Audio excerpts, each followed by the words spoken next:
Happy Victory Monday. Jeremy and Joe, open phone line for you. Jump on our YouTube stream if you're there. Hello. Leave us a comment. We are talking about the Bills' 28-21 win over the Kansas City Chiefs on a Victory Monday. And Victory Monday is brought to you by Northwest Bank. For what's next, get started at northwest.com. Good morning, Sal. The Bills sit at 6-2 with wins over the Ravens and the Chiefs, which, coming into the season, I feel like that would look pretty nice. You'd ask, how do they beat those two teams and lose the two others? But still, 6-2 and the most complete game of the season. Is that fair? Yeah, good morning. Standings first. I just tweeted out the division and conference standings, and one of the things that people have, really pointed out when I've been doing this after every week is, well, strength of victory and strength of wins, the Bills have beaten nobody. Well, it's still a little bit lower than a lot of the conference, but it's a lot more in line now after you get a win. I mean, it's a long season, right? You're going to beat teams that have some better records, hopefully, and that happened yesterday. And obviously the Bills beat a team that, in the Kansas City Chiefs, not only that already had 5 wins on the year, that most people and power rankings or whatever you want to hear said they were the best team in the league right now. So, yeah, for sure. A really good win from that standpoint. I would say, yes, the most complete game, most complete win of the year.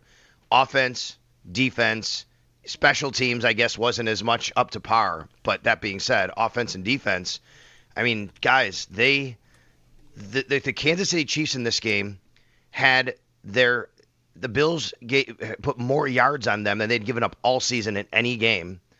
And the Chiefs had their second lowest yardage output in any game all year. I mean, that's pretty impressive right there, number one. Number two, I'm sure you guys have been talking about it all morning. Josh Allen sets a franchise record for completion percentage in the same game that Patrick Mahomes has his lowest ever completion percentage for a game. And then if you just go to the offensive side, I mean, 400 yards of offense divided up by 140 rushing, 260 passing. That right there is exactly how Sean McDermott wants to play football in a two-dimensional attack. Maybe it was even a little bit too close for comfort at the end. I totally get that. A field goal mattered at the end to make that happen. But when you put it all together, that was a complete performance that the Bills are looking for. Yeah. There's so many things to like about the way they played, Sal. Like, they ran the ball pretty well, but the passing game found its explosives. Joe had the stat. They had as many 20-yard completions in this game as they had the previous 6 weeks. Yeah. So finding the downfield passing game, Allen hanging in the pocket, finding Kincaid, finding even Elijah Moore here. Like, you had a quarterback that looked a lot more comfortable, and that's really what a lot of this was. For a couple weeks, we saw him get blitzed and look skittish and not have answers. And, man, in this game, whether it's him playing better or the scheme being better or whatever it was, like, everything was synced up, and this was a lot more what we've been accustomed to seeing Josh Allen comfortable in this Joe Brady offense. I'm glad you said that word comfortable a couple times. It's exactly what I thought. During the game on the broadcast, I said the same thing to Eric and Chris. I said, I just think Josh has looked more comfortable than I've seen him all year. There were times earlier this year, last several weeks maybe, going back to Atlanta especially, where he just seemed like a little bit happy, a little bit trigger shy at times, but maybe too quick at other times. Just wasn't comfortable, right? Him talking about not trusting his feet in the first half of the game against the Panthers. I just think in this game he looked comfortable. He looked in command. He looked in control, whatever the reason was. And we also know this isn't a super blitz-happy team. They do a little bit, but they also don't get a ton of pressure, and that probably helped right away, knowing you kind of know what you're going to see when you get up to the line. I think that helps, obviously.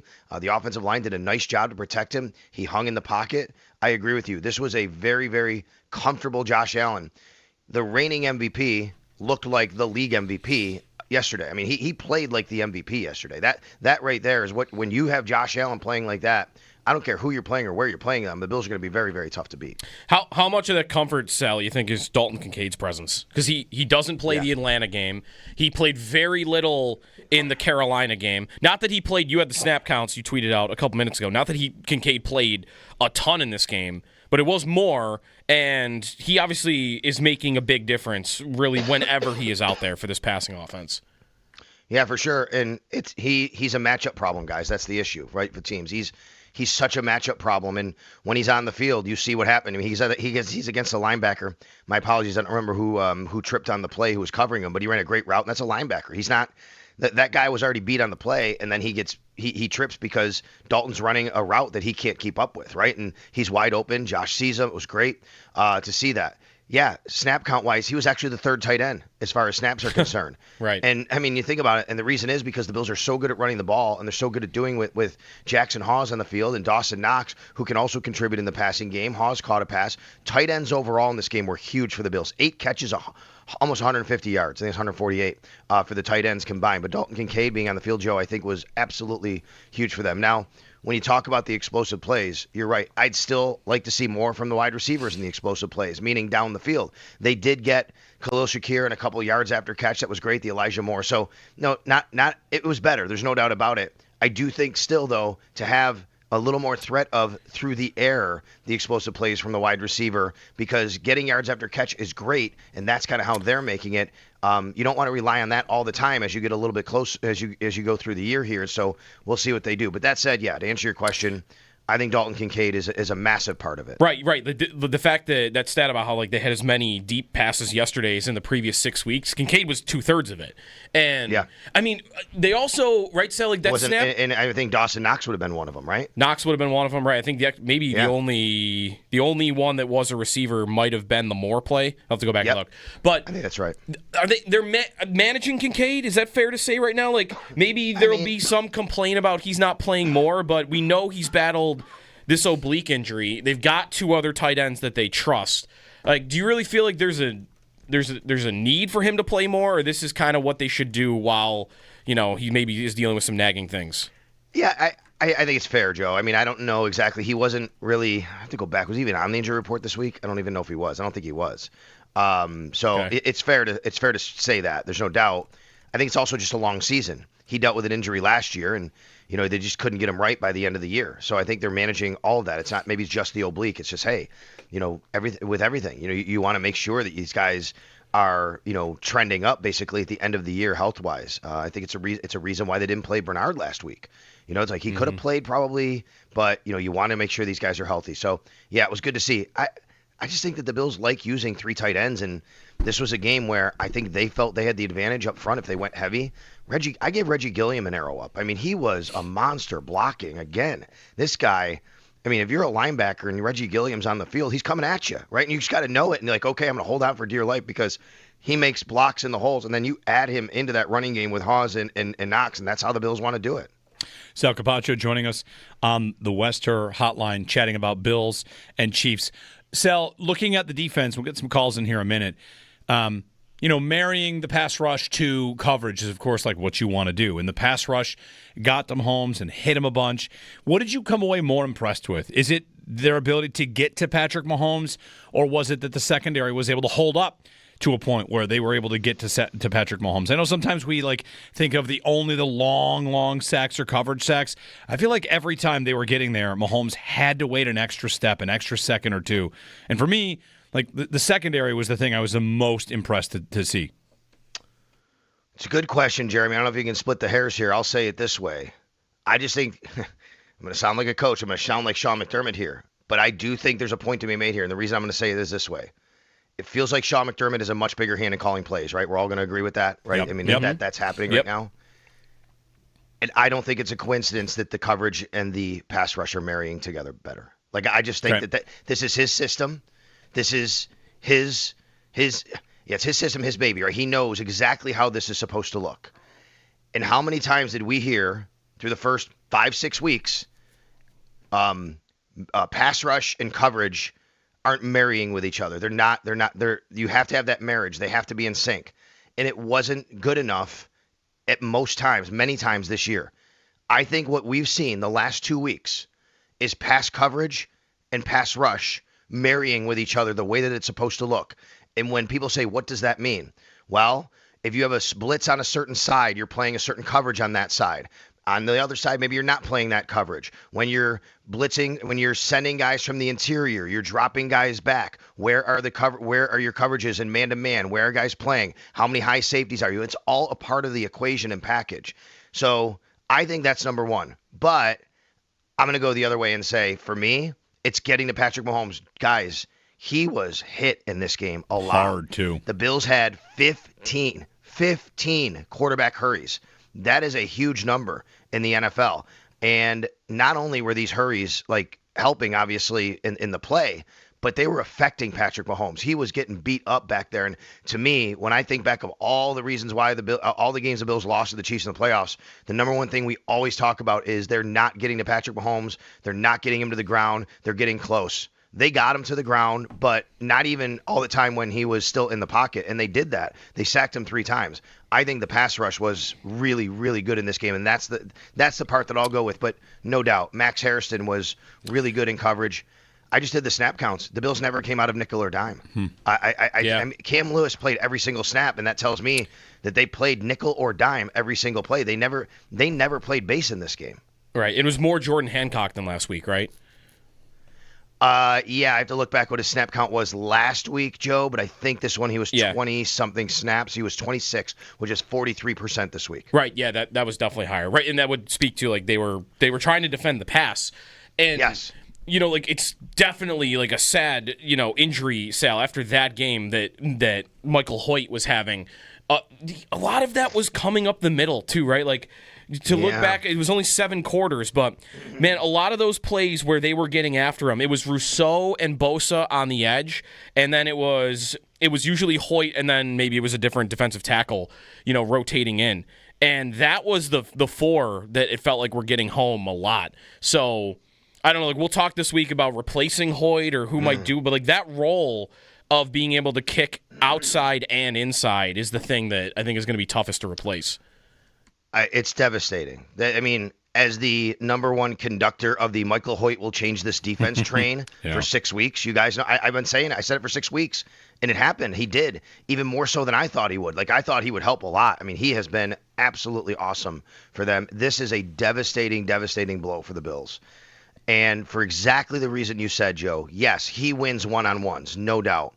But the things they can do with him in coverage, the things they can do with him in pass rush, they don't have another player on the roster to do that. They do not have another player. The guy that is the other guy to do this is Javon Solomon. Javon Solomon is not Michael Hoyt, but that's the guy. Like, that's the guy that they used before he showed up after suspension, and that's the guy they used yesterday after he got hurt. Right. And it's just not the same, right? Michael Hoyt is a defense changer. He allows you to shape shift your defense like a transformer, like nobody else on the roster does. The Bills, I've been in the camp of, I don't think they need to trade for a D lineman. Like, I think you could find some guys that can help you, whatever. I think what I need for them is somehow, some way, whether that's trade or whatever. I mean, they need an interior pass rusher because it's no Ed Oliver and no Michael Hoyt now. Like, that's going to be a huge deal. The other thing that Michael Hoyt did, and people might not realize, he set the defense on passing downs. Like, he's a communicator. He went to Brown. People talk about that because he's so smart. His football IQ is off the charts. He's actually setting the defense a lot on passing downs. He's setting the front 7. He's noticing where guys are and what they're doing, and he's pointing out to guys up front what to do. This is a massive loss for them, and they're going to have to find a way to not only replace him, but now get some interior pressure because no Oliver and no Hoyt. Anybody else show up in the Barnes Firm injury report? Here, Sal, brought to you by the Barnes Firm. Injured for help, call 1-800-8-million. Guys that got dinged in this game, it's Hoyt and anybody else? I'm thinking, guys, nobody that we had any injury updates on. Okay.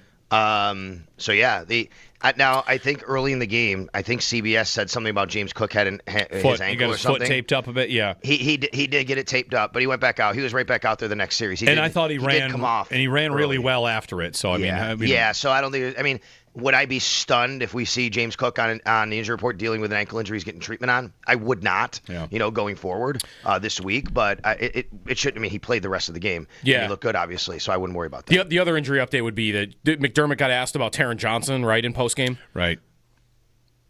I don't know. I don't know what he said, Joe. I was in the locker room. Gotcha. I think he said something like that he didn't have a chance to play and they don't really know yet. So it didn't sound like it was like he was a day-to-day thing where he was ready to return.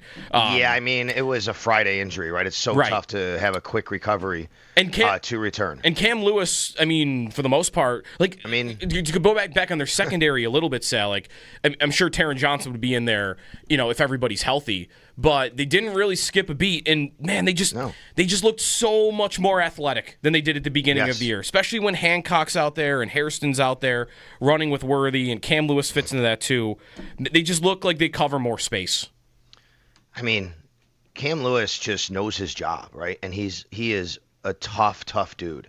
and he's just going to give you every single bit of ounce of what he has inside that smaller frame in the run game and in the pass game. And he's not going to be running downfield with really fast receivers a lot of times. But when you have Max Harrison, you have Jordan Hancock back there, it helps a lot. I mean, Cam Lewis is a really – the Bills have said basically before they believe Cam Lewis is the best backup nickel in the league and he can start in a lot of teams. I believe that. I think that is the case. And when Taron Johnson's off, Cam Lewis is on, I think Bills fans should feel at least good, very good about having the ability to have a player like that on the team. Hey, Jamarcus Ingram also in dime packages. Like, he played a role in this game too. Yeah, the other thing too, Sal, I was just remembering this from yesterday because we talked about it, me and Nate in the booth. I said this earlier. It wasn't Kelsey, by the way, that Cole Bishop knocked it away from on that fourth down. It was Rashee Rice. They did that on this play, and I think they did it a few other times, Sal. When Cam Lewis... Wait. You're talking about the fourth down where Bishop had the two back-to-back plays? Yes. Yeah, that was Rice, right? I think it was Rice. It was Rice. Did you notice how the Bills were lined up? I did not. They switched Cam Lewis and Cole Bishop.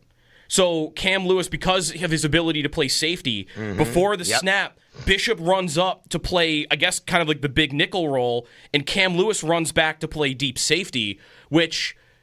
I'm not saying he should start over Taron Johnson, but that's a little chess game that you don't have when Taron Johnson's out there, and then Bishop makes the play. Great observation by you, Joe. I did not notice that in real time on the field. I was just texting with a couple people about just the game itself and things that we saw, and one thing is, just the packages, a lot of different looks that they gave, right? And yes, I agree. I'm going to go back and look at that. Just some of the packages they used, some of the looks that they gave. I mean, in a lot of it's dictated by, we say they didn't get out of nickel or dime. I mean, we said it going into this game. The the Chiefs aren't a great running team, and they didn't really go heavy personnel. That's dictated a lot about what the other team is doing, right? It allowed the Bills in this particular game to be able to stay in those sets that they wanted to use. It's a great observation by you. I want to go back to Max Harrison. Obviously, just want to say, congratulations on his first pick. That was a pretty cool play, obviously, right there. It was more of an arm punt by Mahomes. Doesn't matter, right? You go up and you get that ball like he did. But I think earlier in the early third quarter, him sticking with, was it Worthy? It was down Worthy. The field? Yep. I mean, that right there, that play on a box score, you don't see it, right? There's no pass breakup even on the box score. It's an incomplete pass. That play right there is a just great example of how the defense changes with him on the field. Yeah. Sal Capaccio on the Western Hotline. Sal, thanks very much. We'll be listening today, the Northtown Automotive Extra Point Show, 10 o'clock here on A Victory Monday. You got it, guys. Thanks. Sal Capaccio. I also think, like, that play where he sticks with Worthy and runs down the field. Yeah. Mahomes did this a couple times. To me, it speaks to the desperation that was in the Chiefs' passing game. He's not open, and he throws it anyway, right? Like, that's not any sort of... When you see Worthy get a lot of these deep throws, often I feel like I'm often seeing him run on posts, and for Harrison to stick there, he's just trying something. And he did the same thing on the 3rd and 10 arm punt. That's Mahomes like, screw it, throw it 50 yards. Yeah. Which, when an offense isn't working, a quarterback sometimes will just try and rip something, and the Bills were up to it. So